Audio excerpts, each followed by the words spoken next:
Hi friends, మీకు ఒక విషయం చెప్దాం అనుకుంటున్నాను ఈ వీడియో ద్వారా. గత 2010 నుంచి కరోనా వచ్చిన తర్వాత కాడి నుంచి కూడా, అంతకుముందు నుంచి కూడా కన్నుకు సంబంధించిన వైద్య శిబిరాలకు కానీ, మనిషికి ఉన్న కన్ను గురించి కానీ ఒక విలువ లేకుండా ప్రతి ఒక్కరూ ఎంత అసహ్యంగా, దౌర్భాగ్యంగా కన్నుని భ్రష్టత్వం పట్టించి దాని మీద ఆధారపడి జీవించే వాళ్ళందరూ పొట్టలు కొట్టిన ప్రతి ఒక్కరికి మీకు ఒక విన్నపము.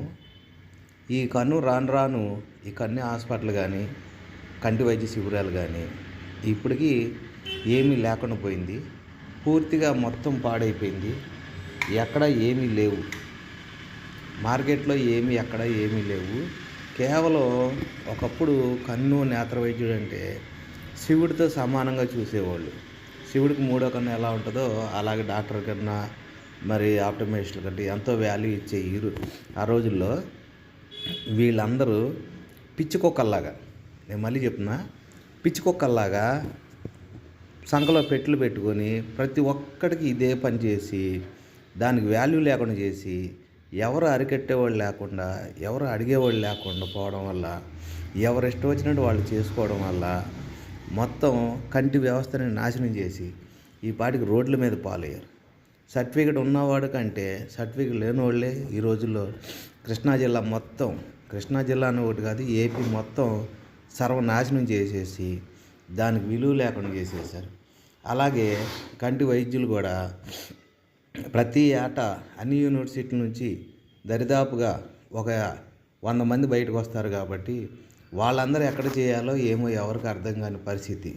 వీళ్ళందరూ ముందే పనికిమాల హాస్పిటల్స్ వాళ్ళందరూ తయారైపోయి, కార్పొరేట్ వాళ్ళందరూ తయారైపోయి వాళ్ళే 200కి 300కి ఇచ్చేసి ప్రతిదాన్ని రిఫర్ టు హాస్పిటల్ పెట్టుకొని కంటి వ్యవస్థలను కానీ పాడు చేసేసి చివరికి పల్లెటూరులో దేవుళ్ళ ముడిచి కన్ను డాక్టర్ని కూడా వాళ్ళ ఇళ్లలో పాలేరులాగా భావిస్తున్నారంటే ఒక కంటి వ్యవస్థకు ఉన్న దౌర్భాగ్యం అంతలా ఉంది. మీరు ఒకసారి ఆలోచించండి.